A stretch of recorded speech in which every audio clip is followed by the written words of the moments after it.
All right, hello and welcome to today's webinar titled Working with Ambiguity. My name is Stephen Bronskill. I'm a training specialist with AmeriCorps VISTA. I'm also an AmeriCorps alum, and I'm really honored to be your host for today's webinar. You'll also see Barbara Reynolds, our Director of VISTA Training, helping to monitor the chat and Q&A today. And I'm joined by two great special guests. The first is Antonio Rodriguez, is a writer, educator, and community organizer. He has significant experience working with Ambiguity, with AmeriCorps, and beyond. So excited to welcome him as our presenter today. I see there's some love for him in the chat. There's another special guest named Callie Cranfield joining us, a recent alum of AmeriCorps VISTA, and she'll be sharing a bit about her experience as well. So welcome, Antonio and Callie. I am going to pass it over to Antonio to introduce himself. Some great applause here coming for you in the chat. Welcome, Antonio. Yeah, it's cool. Hi, Abby. Hi, and everyone who gave me exclamation points. Hello. I'm saying hello back to you. So just to share a little bit about myself, for those who don't know me, I'm from New York, but currently I'm living in Puerto Rico. Me encanta que hay opciones for Spanish captions. I didn't know about that. That's awesome. And professionally, for over 2 decades, I've been really exploring how leadership development, story crafting, and intergroup dialogue can be used to make meaningful, lasting full impact in school systems, for media audiences, and orgs around the world. So in addition to facilitating for AmeriCorps, I also design instruction for the Latin American Leadership Academy, or LALA, and the Posse Foundation, which is a pretty revolutionary nonprofit. It was something I like to brag about. It was one of the 10 orgs that President Obama cited and shared his Nobel Peace Prize Award with. So yeah, now I'm going to pass it over to Callie. It's lovely being here with you all. Hi everyone, my name is Callie and I'm an AmeriCorps VISTA alum and technical writer here at LSI. I completed my year of service last August with a nonprofit that focused on addressing the opioid epidemic and promoting medication safety in Contra Costa, California. Today, I'll be sharing some of my personal experience with ambiguity. Thank you both so much, Antonio and Callie. Looking forward to a great time together. So during today's webinar, we're going to be sharing some information that will help you approach ambiguous situations in your VISTA service. We're going to talk about what ambiguity is, defining it, show how it shows up. We'll explore a method. Antonio is going to walk us through how to manage ambiguity. It's called VUCA, Vision, Understanding, Communication, Courage, and Adaptability. We'll also share some best practices and applications of this method, and excited to have Callie share her firsthand experiences. We'll also finish up with a Q&A session. Hope you're going to leave here with some tools to use during your VISTA service. We'll also share a link to a handout that we're going to use. It has just sort of a review of today's session. Thanks so much, Misty, for putting that in the chat. It has some key concepts and links that we're going to discuss during the webinar. One more thing before we get started. Today, we're exploring a really important but sometimes challenging topic. I appreciate all of you sharing in the chat your willingness to be here and embrace it. But just on a personal note, joining AmeriCorps was the best experience of my professional life, but it was also one of the hardest. I faced many challenges throughout my service that stem from working through ambiguity. Today, we're going to work through scenarios. We're going to try to answer as many questions as we can. But we know working online, there are some situations you may be going through that may need more than a quick answer on a webinar. That said, we're very happy to connect after the session individually and connect you to resources like the VISTA Member Support Unit, who can help you through issues you may be facing one-on-one. So we appreciate your understanding there. With that, let's get started. Antonio, I'm going to pass it over to you. Yeah, thank you, Stephen. And I appreciate especially that last point of really wanting this session to be a bridge into folks' lives and folks' service sites. So we really encourage, as we go through session today, that you look to connect it with what it is that you may be dealing with that relates to the topic, and know that there are resources and opportunities to bridge what we explore here into your lives. So let's get into this. When we're talking about ambiguity, the word itself, it can be ambiguous. Generally, we want to give us a shared definition. So it's generally defined as lack of clarity surrounding a situation or idea. So in your life, throughout your VISTA service, you're likely to encounter ambiguity. You're likely to find things that are lacking in clarity. And this webinar was designed to try to equip you with tools and practices that can help you navigate ambiguity as it arises. We also just want to normalize ambiguity. It's normal. It's a recurring part of life. And learning to navigate it is a skill that we hope you'll be able to take with you throughout not only your service career, but your broader career and also your personal life. It arises essentially, again, as you see there with the little sign, uncertainty. Anytime we lack clarity, that's where ambiguity is present. So the clearer the signals, the less ambiguous the situation. And this can range from small scale personal situations you're dealing with in life, but it can also scale up and fractal all the way up to large scale geopolitical issues. And we believe that having a general understanding of how to manage ambiguity will allow us to apply this skill or apply those kinds of skills to various aspects of our life, professional, familial, even social relationships.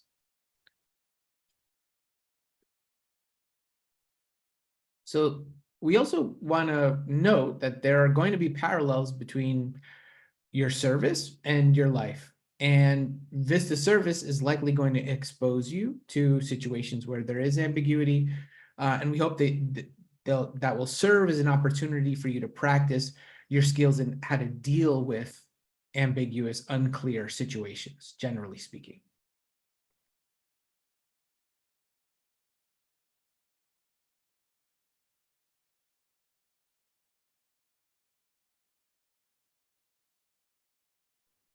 Great. Well, let's take a quick moment to just hear from all of you. In a moment, we're going to launch a poll about your experiences with ambiguity in your VISTA service. So on the screen here, you're going to see a poll launch. There's going to be a few different options for you. This is a totally anonymous poll, so no worries. And you can also select as many as you'd like. You can select work and VAD expectations, leadership and support at my site, workplace chaos and busyness. I'm sure many of you are very, very busy. We appreciate you taking the time to be here today. Project resources and funding, or maybe none of these things. And if none of these apply, please feel free to share in the chat. I think a good question I see is, can I contact the VISTA member support unit about these things? Absolutely.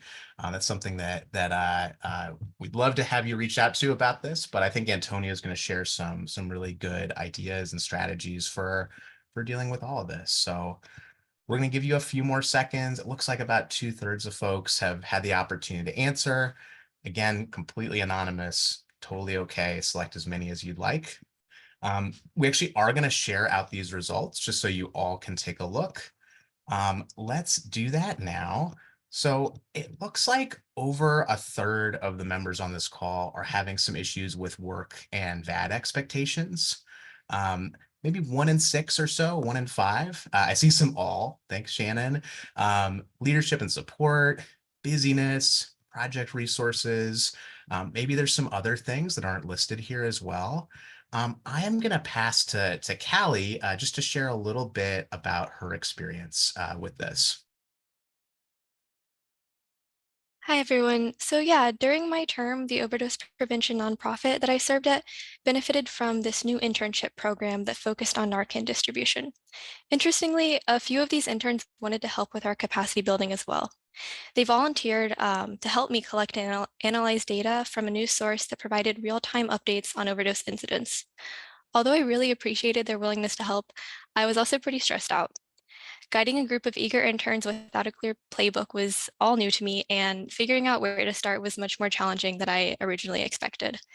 There were just too many unknowns. How much guidance do they need? What do they know about data analysis? How much time will this take them?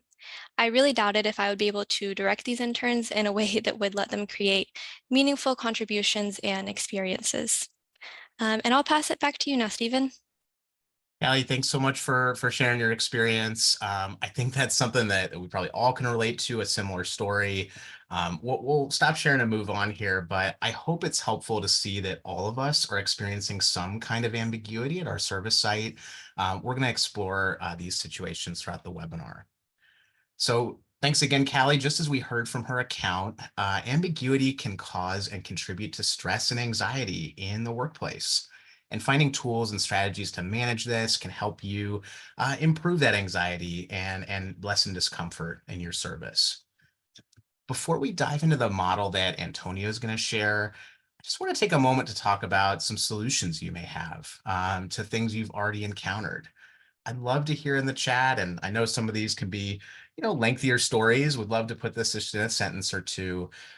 What's a way that you found your way through an ambiguous situation at your service site?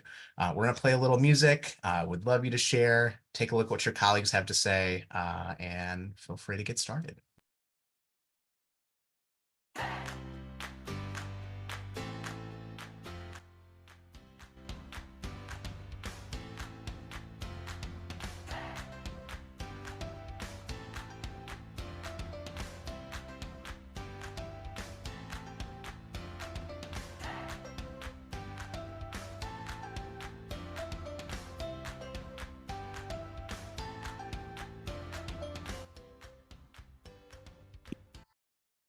These Cool. are So, wonderful responses. Keep them coming. Antonio, what do you see that jumps out at you? yeah, a lot of stuff here. And I love that folks are thinking about this from a variety of perspectives. One, just the simple asking for clarity. Two, this idea of like maybe just shifting how your state of being is by going on a walk. Again, like a return to asking questions, offering, actually naming the factors that go into the confusion. So I just want to appreciate that, and also appreciate how lively the chat is. Love that for the duration of this webinar so far, folks have felt really comfortable sharing in the chat. So grateful for that. We're going to touch on a lot of what was shared there in the chat, but I also want to honor the resource of you all in this webinar. And so if there is stuff that's coming up in the chat that you see could be useful, I encourage you to jot it down, write a note for yourself if somebody's suggestion you think could prove helpful for you. Yeah, I think we can move on now into exploring the framework that we're going to look at today. So have any of you heard of this framework before, the VUCA or VUCA framework? If you have, you can just say yes in the chat or me in the chat. And if you do even have a little experience with it, maybe you can offer a little of that in the chat as well. But for those who don't know, so it's a framework that was developed in the 80s by the US Army War College. And the Army War College is essentially the Army's top leadership school. And this framework was designed to address what were seen as increasingly global challenges. And it stands for, as listed there on your slide, V is for volatile, U is for uncertainty, C stands for complexity, and A, ambiguity. And it's since been adopted in all kinds of high-level contexts. So it's been used in Fortune 500 companies, to professional sports teams, to even things like mindfulness centers. And a complementary framework has also emerged for how to respond to each of these challenges. So the framework uses the same acronym, but focuses on ways to navigate these challenges. So that VUCA stands for V, vision, U, understanding, C, communication / courage, and A, adaptability. So these are seen as ways to deal with the issues brought up in VUCA situations. Thanks a ton, Antonio. So in the following slides, Antonio is going to walk through how we apply this framework he just shared at a VISTA service site alongside various aspects of VUCA and its tools. So here's the example. It starts here. I want you to imagine Sierra. She serves at an organization that provides after-school enrichment to kids from low-income households. One day, her supervisor asks her to plan a new food distribution effort. She gets contradictory information, though, and I'm sure that's something that I've seen in the chat. Some of you have experienced. She gets information from different sources like schools, the city, her organization, about what this program should and can look like. She feels frustrated spending so much time on this project without a clear idea of what it's going to be. And I'll pass back to Antonio. Thank you, Stephen. And we're going to be returning to Sierra's case study as we go through the framework to get a sense of how it is we might apply some of these strategies in an actual situation. So let's start with vision. So if you're interested in affecting change, it's so helpful to have a clear vision because it can help you then navigate your way through uncertainty and complexity that's almost certainly inevitable. Clear vision is something that'll ensure you to or help you orient your focus on the right things and move in the right direction. So I invite you to take time to think about your own context, your own service context. What's a specific goal, or what are the few goals that you think are most important? And it's so important to identify what these goals are. It's a crucial step and it's often overlooked. You might even consider, for example, picking a single goal from your VAD that you're aiming to achieve and verbalizing and put it into words, specifying what it means in terms of an actual goal. And in terms of returning to our earlier example, I want you to imagine Sierra takes a moment to think about the students in the after-school program. So in an ideal world, what would it look like for them to have access to high quality food? Maybe that's what she identifies. So she writes down her vision and she shares it with some peers at the organization that work directly in the after-school programs. And together they identify what information and processes might be needed there. And so we want to offer a perspective that can be helpful in how it is that you approach ambiguity in your service contexts. And the suggestion here is thinking about problem understanding versus problem solving. Now, when you're facing a problem, it's natural to try to seek a solution as quickly as possible. And the Stanford Social Innovation Review, which is a journal that studies social impact, has advocated for trying a different approach than just going right to problem solving. They champion being a problem understander before becoming a problem solver. And the suggestion is that by more deeply understanding problems and their contexts, like things that have worked in the past, what hasn't worked in the past, we're creating rich conditions to create solutions. And if we don't do this, if we skip over that step, we risk making the problem worse. And something that can be helpful, can be useful when it comes to developing understanding, and this is something I saw listed a bunch of times in the chat already, is communication. How might we use communication as a tool to foster understanding? And since an in-depth understanding of the various factors that impact outcomes is necessary, it's important that we gather our understanding from diverse sources and employ clear communication strategies. So let's think about how we might put that into practice. Let's return to our earlier example. So after looking around for existing resources, Sierra takes time to draft a project plan that includes her understanding of what information is essential to collect and why. And she includes 2 essential questions that she still has in this process. So she thinks that for this task to be completed successfully, she needs to know what gaps or issues have contributed to the failure of this food distribution program in the past. And also what structural changes have developed in the past 15 years or so since the plan has been in action. So things like changes to public transportation, development like closure of common routes or workforce changes. She wants to clarify what those changes may have been so she could better understand the situation. And she prepares for a meeting with her supervisor after reflecting on what questions she'll need answered. And she gives lots of thought to possible information sources that her supervisor could possibly connect her to. And then this leads us into an actual strategy that you can consider using. Again, a strategy that we saw championed in the chat already.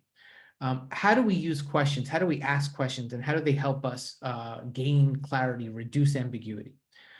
So renowned leadership coach, Tony Robbins, something he's known for having for saying is, the quality of your life is determined by the quality of the questions you ask. And we want to suggest that there are certain kinds of questions that could be particularly useful here. So clarifying questions in particular can be especially helpful in improving the quality of your work and your workplace relationships. So you could consider using them whenever you receive instructions that are unclear, or maybe when you wish to understand someone's position or perspective better. We want to advocate for bringing those kinds of questions into a situation like that. Here's another strategy, and we saw this also touched upon in the chat in a variety of ways too. Oh, I'm just noticing in the chat, like the idea that the question to create a rich environment for rich results.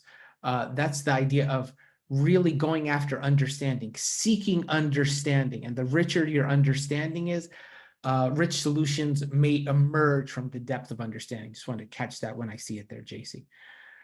So this other strategy we want to advocate for is often communicating, finding a way to build a mechanism of communication into your work context. So maintaining ongoing communication with your colleagues and supervisor to manage and avoid ambiguity in different scenarios. That's what we're suggesting here. So how can you regularly inquire and share details about your strategies and progress to foster team dialogue and align your efforts towards common objectives? Now, while communicating, you can aim for specificity to guarantee that your message is comprehensible and unambiguous. Having a one-on-one weekly meeting, for instance, with your supervisor is an important part of VISTA service. We know it can be easy to miss opportunities to connect and reflect, especially when things are busy at your site. But this is an integral part of building success during your VISTA service. So another strategy we would like to suggest is finding a way to confirm your understanding.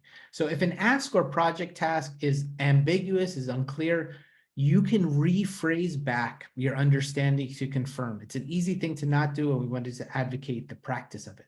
So for example, Sierra confirms the due dates for the food distribution plan by rephrasing them back to her supervisor as she hears them during their meeting. And another strategy we want to champion is the seeking of feedback. So whenever possible, provide drafts of work plans, projects, etc., to get feedback from managers, from coworkers, or even members of your potential audience of stakeholders. So by providing concrete information and examples, you can receive more solid information back. Speaking up can be daunting, and we want to acknowledge this, especially if you're new to an organization. It's something that often takes courage. And so we just want to note that it's not always easy to do. Antonio, thanks for sharing all of that. Just a review of what Antonio shared, you can see on screen. I want to build on those communication strategies and see, just as Antonio said, there's some great wisdom of the members on this webinar. Are there any communication strategies that you've used in the past that you recommend? So feel free to share in the chat. It looks like folks are already doing this. Would love to hear, Antonio, if there's anything that jumps out to you. But first, we're going to give you a chance to gather your thoughts. We'll play just some quiet music. Share in the chat. Look at what your colleagues have to say about other strategies that you recommend.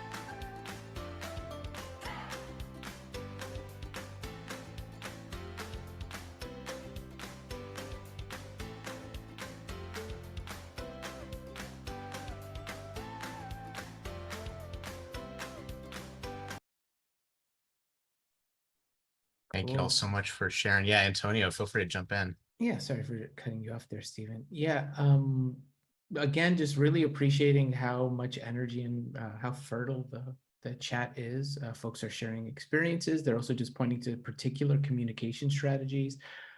Noted that a newsletter was suggested.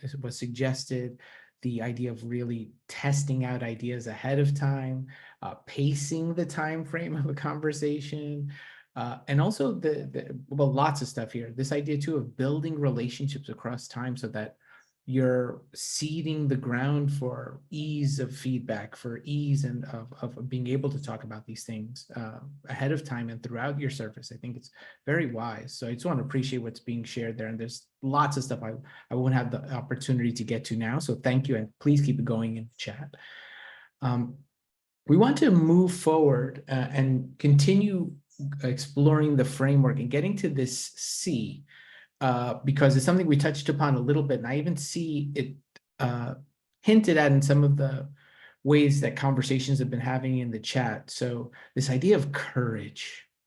So negotiation expert Kwame Christian's motto is, the best things in life are on the other side of difficult conversations. Now it's one thing to see that and know it, but it's another thing to actually do it. And this is where courage comes in. So we actually want to talk a little bit about some practical ways where you can develop that courage so you can actually put it into practice in your service. So when we think about how it is that we might develop courage, we want to suggest a couple of things. The truth is sometimes you know what you have to do and how you have to do it, but it's just tough. And we want to normalize that first. But to help you deal with this, we want to make a couple of suggestions. One is to bring a growth mindset to the situation. So a growth mindset it's the belief that the fundamental features of who we are, our intelligence, our character, our hearts, are not fixed. They're not fixed entities. They can evolve, they can grow. And this concept comes from the world of educational psychology, but also relates to a key mindfulness principle where challenges are seen as unique teachers that have come into one's life. And I don't say that to diminish any challenges that you may be dealing with, but it's an invitation to consider how it is that you frame the challenge. That certain key life capacities only get developed through practice, and service will likely give you opportunities to become a braver, stronger, more skilled version of yourself. And another suggestion is to bring an asset-based approach. This is a powerful approach that is used in community development that involves using the strengths, experiences, skills, and resources of a community that are already there to help solve its problems. And you can use it on an individual level as well, by identifying things you're already good at and exploring how they might be applied to challenges that you are facing. I'm actually going to turn it over to Callie now to offer a little more. Yeah, so returning to the ambiguous situation that I faced with our interns, it was really tempting to try to sort out all of the questions right off the bat.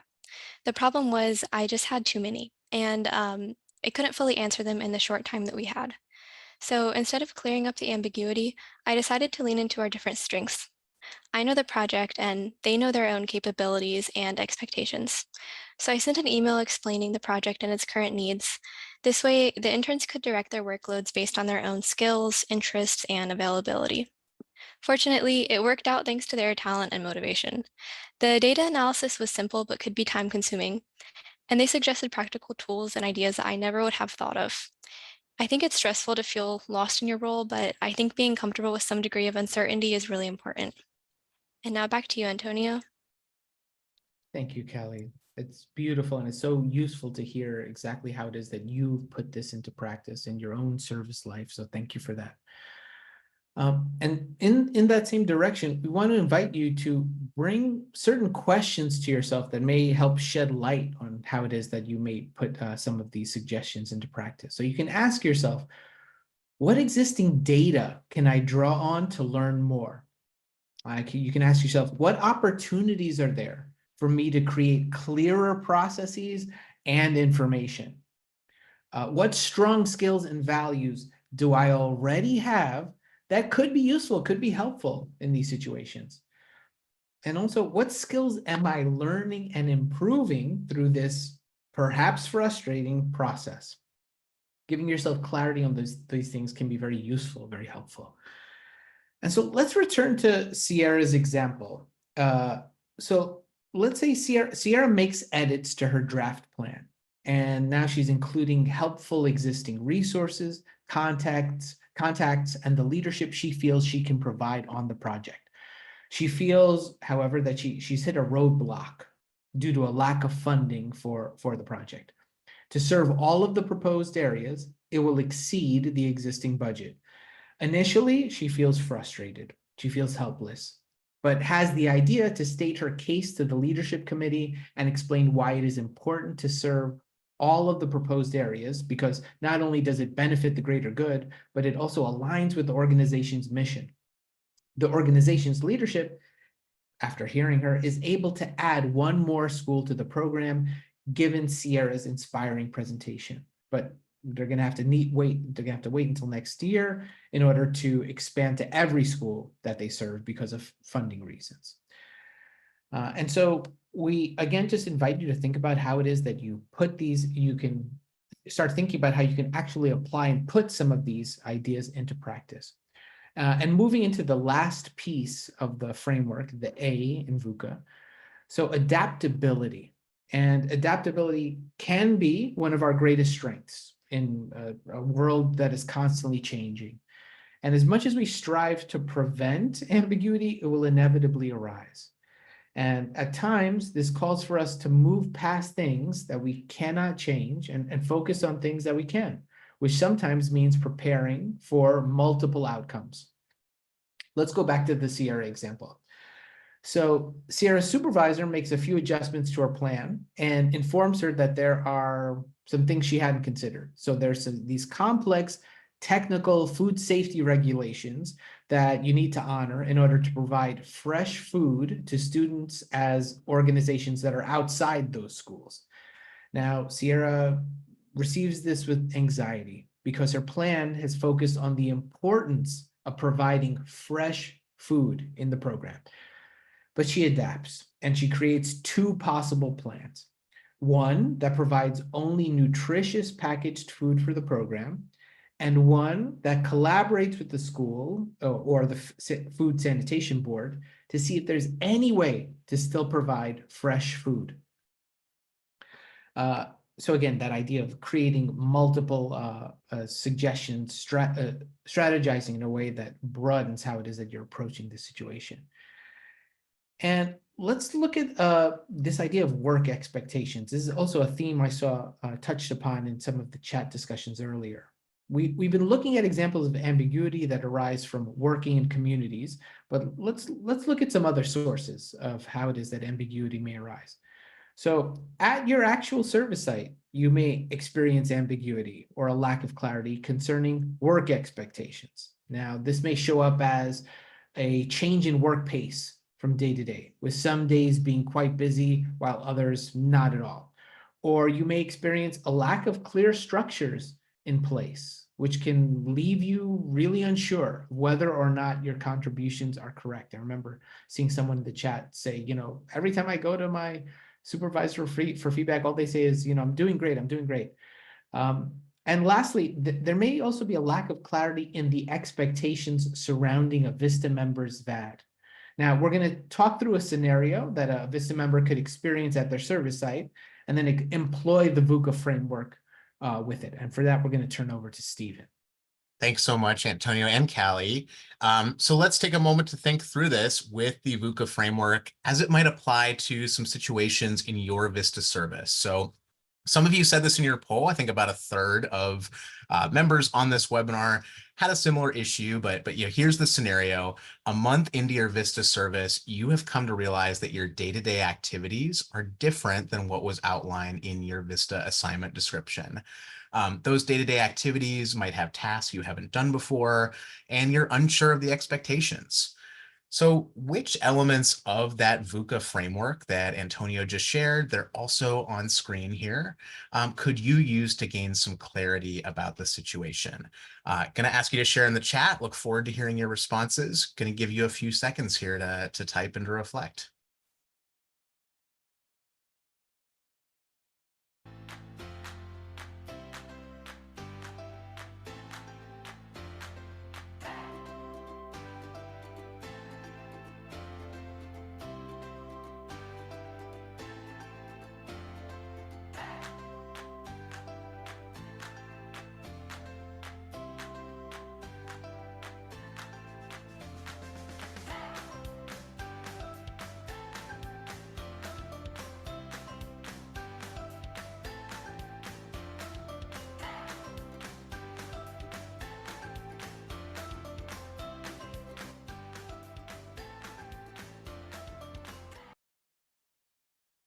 Yeah, thank you for, again, participating in the chat. I see a lot of folks uh, citing various aspects of the framework, certainly communication, seeing a lot of folks turning to adaptability, also folks talking about understanding.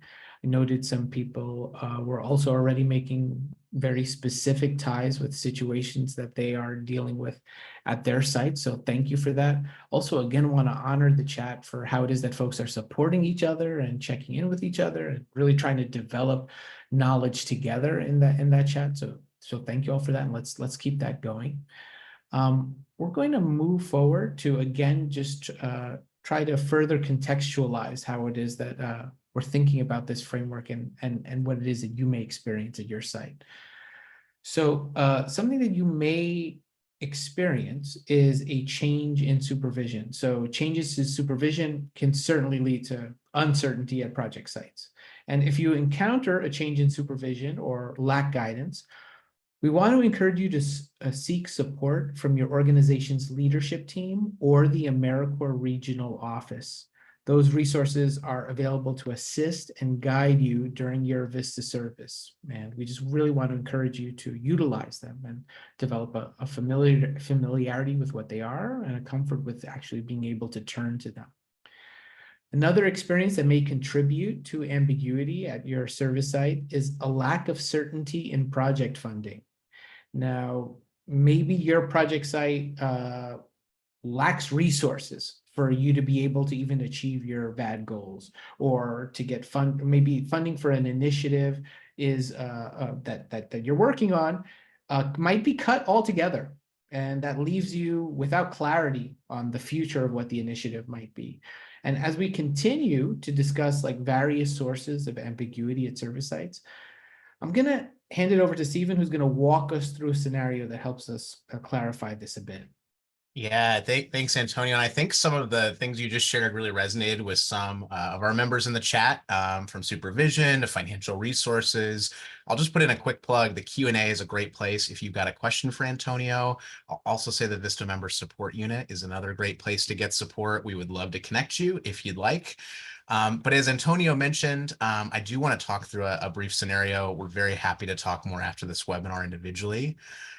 Now that we've talked through some areas that you and other VISTA members might experience ambiguity, let's put it all together with a poll question. So Chandra is a VISTA member working to develop community outreach materials for one of their site's historically underserved populations.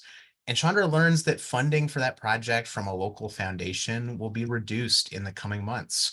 The reduction in funding will affect the resources that Chandra has to create materials, resources that include the graphics and software that they've been accustomed to using. So curious what you think here. Which of the following is an example of Chandra using adaptability? That's the A in the VUCA framework. So we're going to launch a poll. I want you to choose the best answer. We'll give you a few moments here to decide, and we'll discuss it.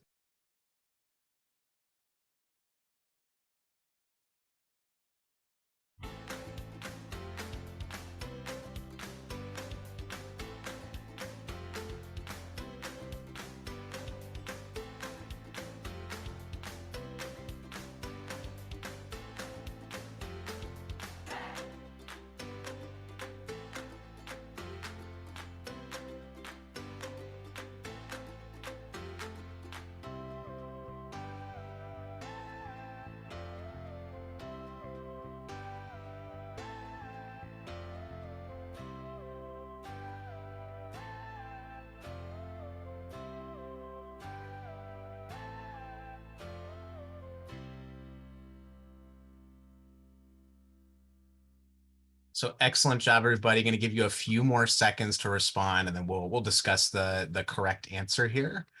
Thank you so much. Appreciate folks in the chat as well. So great job. Appreciate you working through this, no matter how you responded. The correct answer is going to be B, though. So by researching and finding a free graphics and authoring software, Chandra's using the adaptability step of the VUCA framework to continue her VAD duties in the face of an ambiguous funding situation. And again, I appreciate folks sharing both challenges as well as solutions in the chat. We're going to keep sharing a couple ideas for you. I'm going to pass back to Antonio. Yeah, thank you, Stephen. And we are going to just keep going ahead with sharing strategies. I just want to honor folks that are putting, sharing in the chat situations that are arising, frustrations that are coming up for them. We hope that this webinar will help you with that, but also the resources we point to will continue to help you to explore this over time.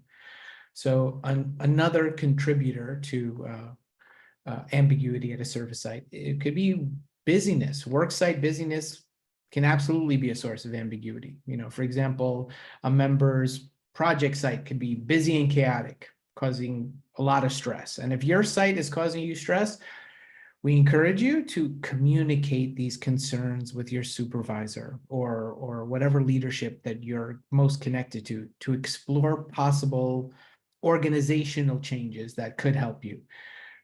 And we also encourage you, as you do that, to also explore developing personal wellness practices and to utilize tools such as meditation or journaling that can help you manage stress.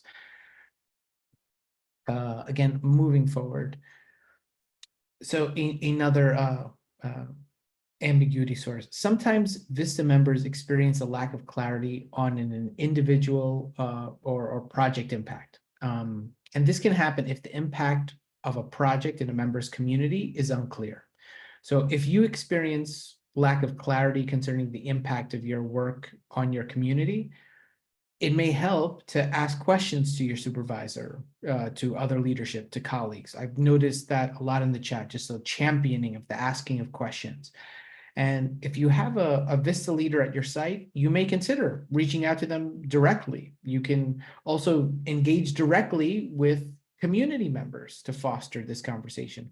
Remember, the impact of your work might not be immediately visible, especially because the basis of VISTA service is in building capacity and forging systematic change. And it's not always easy to see, but we also just want to take a moment to acknowledge what you are doing and to remind you that your work does make a huge difference. It's good to hold that to heart and know that as you go through the challenges at your site. So that's a lot. We got a chance to explore a lot related to ambiguity. All in all, it is going to show up in your life and in your service, but that doesn't have to be a bad thing. And when navigating these experiences, you have tools to help you through whatever it is that may arise. And that's our grand hope. And we hope that you don't forget that you also have your network, both within AmeriCorps and beyond. And so we want to encourage that you connect with your AmeriCorps network. The AmeriCorps Alum Network, we're going to share a link in the chat in our session handout that includes this resource. Your cohort, your site project. So this is, VISTA leaders, supervisors, colleagues, and your greater community. There are resources that may exist in your community that you are unaware of, and that, as we've even seen just in this chat, are emerging. And hopefully these also serve to support you as you go along and move forward in your journey. We also want to touch upon some tools that exist within the AmeriCorps network. So on screen, we have listed the VISTA Member Support Unit email address, which is, as you see there, vmsu@americorps.gov. And the VMSU can direct you or other members to their regional office if needed. And another resource is the VISTA Member Wellness Resources page. We're sharing a link in the chat. I just want to appreciate the chat support as we go through these. And there's a link to this page in the handout we'll be sharing as well. So I really just want to honor you all and thank you for your participation today. You never know what's going to happen in a webinar, and just almost from the beginning, there was a lot of care and energy and support in the chat. So thank you for that. In this session, we've discussed what ambiguity is. We've explored how to manage ambiguity using the VUCA method.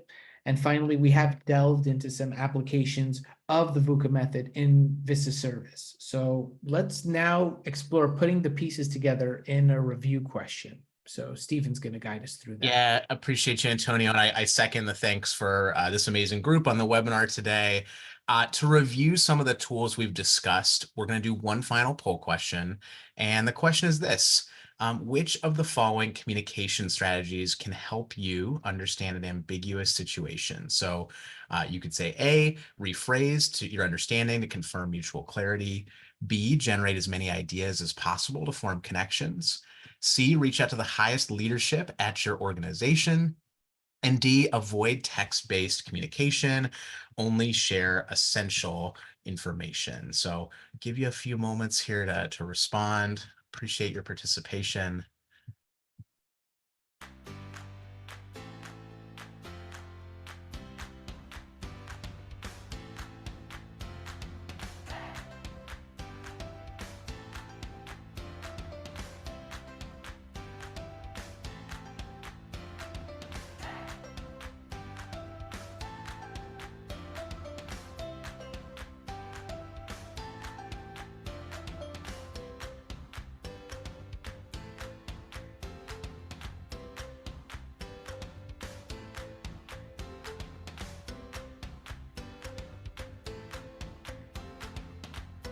Great job, everyone. It looks like almost everyone has responded. I'll give you one more second here if you want to get your answer in. Really, really nice. We will end this poll so that we can share the correct answer, though.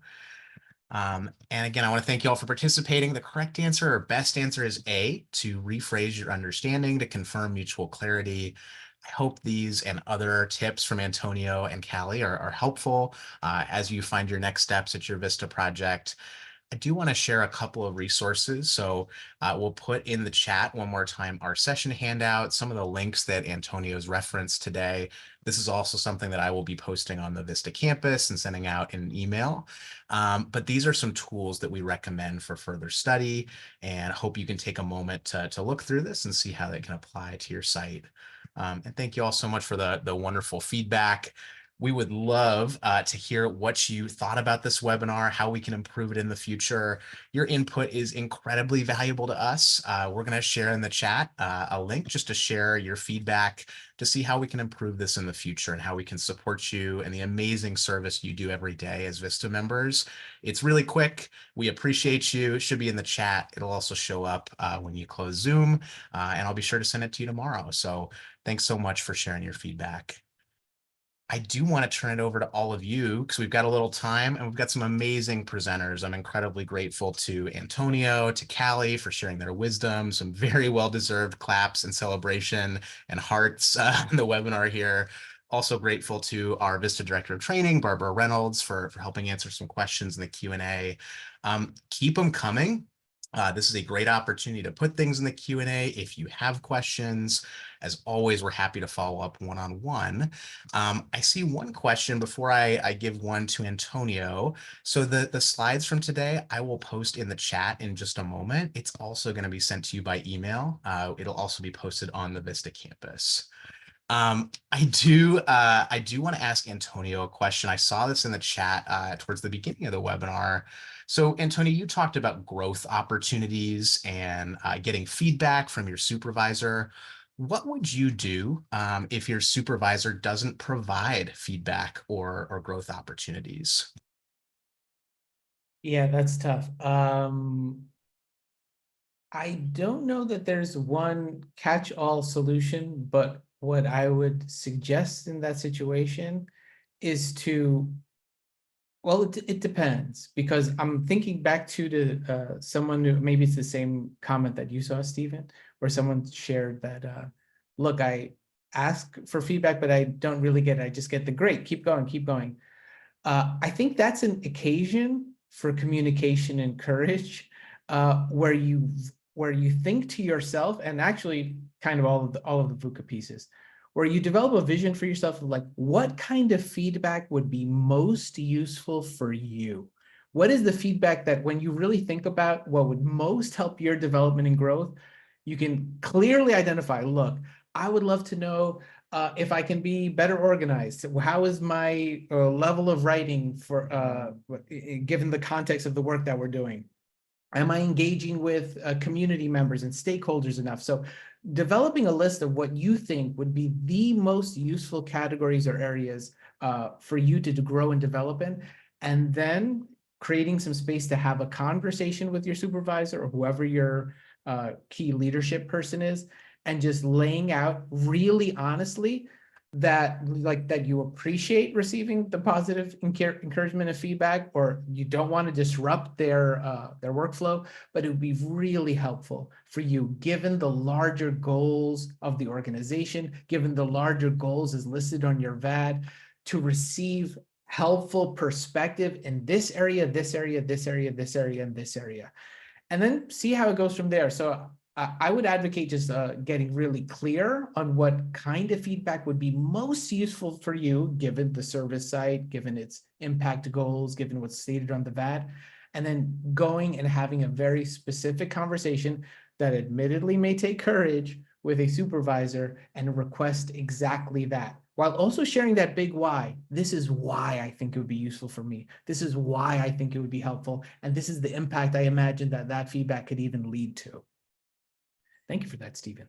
Antonio, thank you so much. I love the encouragement, and I also love members helping each other out. So Kristen sharing some advice here too about asking specific questions. I hope that is helpful for your next steps. Antonio, I did want to ask you, we had some wonderful comments throughout today. If there was anything in the chat that stood out to you, something you wanted to build on. Also was wondering if there's any experiences that you've had in the AmeriCorps world where you've used this framework or encountered ambiguity that you'd like to share with us.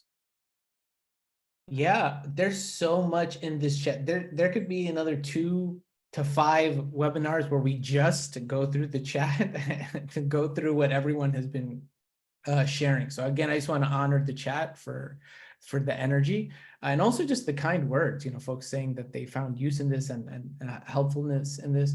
Maybe just to touch on a topic that we didn't get a chance to explore in greater depth here is, we shared at the beginning of this webinar that there's going to be parallels between life and service, and that these frameworks, these perspectives can be applied to every aspect of life.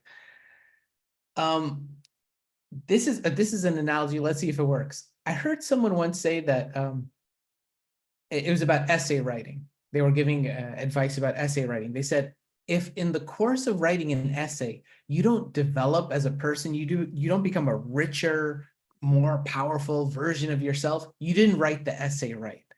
And I offer that to acknowledge the incredible, and we touched upon it a little bit, but I want to just extra highlight it, the incredible personal development opportunity that's available in a service context. You really will have opportunities to explore growing in all kinds of ways that you may not get a chance to do otherwise. So what I want to encourage is the application of this framework to you and to the you within, to the organization within, to how it is that you manage yourself. How are you developing a vision for yourself? Are you really clear on how this service is good for the community, but also how it fits into the larger story of your life? How it is that developing richer understanding of yourself as you run into challenges in your service site, as you run into that tough conversation with your supervisor, as you run into maybe having to navigate difficult social situations with stakeholders. If you have to learn how to Excel, draft spreadsheets in Excel, and it's the one thing you hated in your whole life, what it means to develop understanding for yourself as you go through these situations, how you can wield courage and how you can become even a more adaptable person. So I would just encourage the application of the framework to their own development, to the service members' own development as it unfolds across the service year. I think that's maybe a catch-all way to touch upon lots of lovely examples that I saw shared in the chat. But yeah, that idea that we're all on journeys and that this framework can be very useful to help us better understand how our journey in a service context also overlaps and in some ways can amplify and help and better the journey of our life. Antonio, so well said. Definitely things I wish I had at the beginning of my AmeriCorps service. Thank you so much for joining us today. We're incredibly grateful for all of your wisdom. Callie, I want to thank you as well, sharing your experience, recent VISTA alum. I'll tell you what, Antonio, if there's any questions that come in on the Q&A, please feel free to type answers or share anything. Any final notes, Antonio, before we wrap up?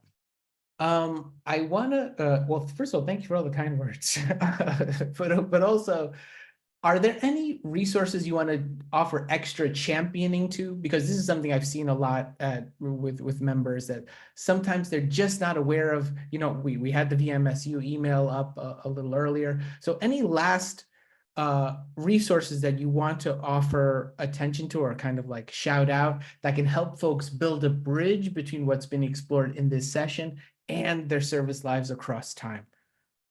Yeah, I will say it looks like there's a question about book recommendations if you want to quickly jump in, Antonio, but I'll say I put the VISTA training and VISTA member support unit emails in the chat.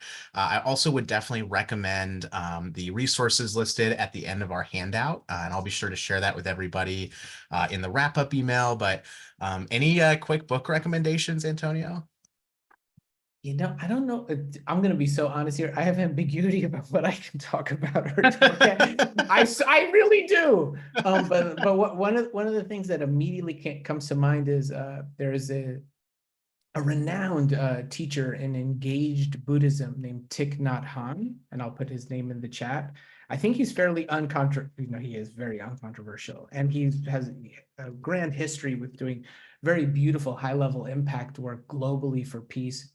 He came to prominence during the era of the Vietnam War. He was a personal friend of Martin Luther King. Martin Luther King nominated him for the Nobel Peace Prize. But he's written very beautifully about what it means to bring peace to ourselves, and only then we are then best equipped to offer peace to the world. And he was very practical and technically oriented. So one work that comes to mind is this idea of being peace by Thich Nhat Hanh. It's a wonderful book. But yeah, that's the first one that comes to mind. There's, it's a never-ending book list. Hey, Stephen, does anybody else want to offer books? Any VISTA members? Anyone who, yeah, go for it. I would say share them in the chat. Bring it on. Yeah. I love the recommendation though, and thanks for the great question. Thank you, Antonio. Thank you, Callie. Thank you, Barbara. I'm going to share just a couple of wrap-up things before we log off.